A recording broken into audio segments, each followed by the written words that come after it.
you to represent the terrific members of your United States Coast Guard. First and foremost, I want to say thank you for your support for the Pay Our Coast Guard Parity Act. With each unit I visit, I hear firsthand our members' concerns about another shutdown, and I hope I can count on your continued support to drive this legislation through to enactment.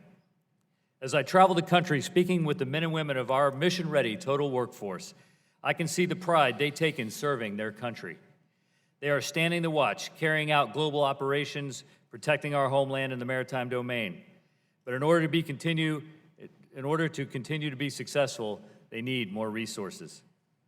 Last year's massive hurricanes in the Atlantic and Gulf Coast, as well as Typhoon Mangkhut in the Pacific, devastated communities around the United States and its territories.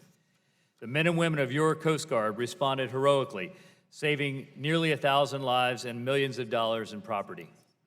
Each day we patrol the maritime domain domestically and globally, performing the multitude of missions entrusted by our government and the American public. This others before self attitude is consistent throughout our service and speaks to our core value of devotion to duty. The American people place their trust in and count on the men and women of our service, and we will not fail them. The size of the Coast Guard and the scope of our duties requires delegation of responsibilities far down the chain of command. We empower our junior officers and enlisted members far beyond our sister services, and they always make me proud. We maximize the talents of our people and utilize every resource to accomplish the mission. Your return on investment for every dollar spent on a coastie is immeasurable. With your continued support in recapitalizing our fleet, we will enable our dedicated professionals to excel in our missions.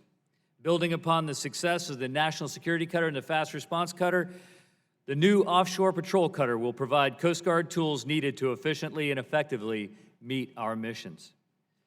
Furthermore, we are thankful for the fiscal year 2019 appropriation, which provided funding for the first polar security cutter. The Coast Guard currently operates America's only heavy and medium icebreakers and employs a small, specialized community of polar sailors.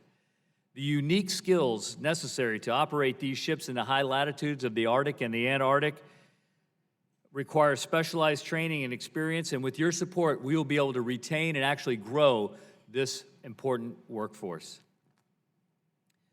We are the world's finest Coast Guard, and the demand for our service has never been greater.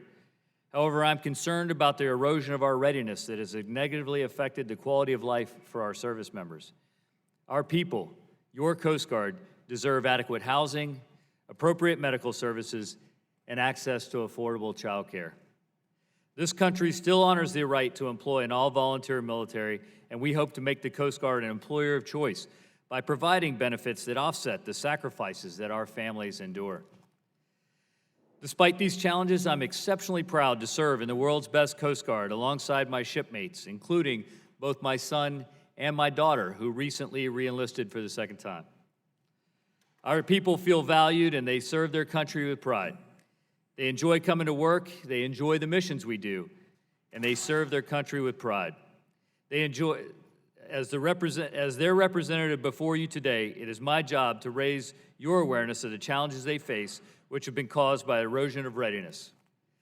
Mr. Chairman, members of the committee, on behalf of the service members of your United States Coast Guard, I thank you for your continued support and for the opportunity to highlight some of the successes and challenges, and I look forward to your questions. Semper Paratus.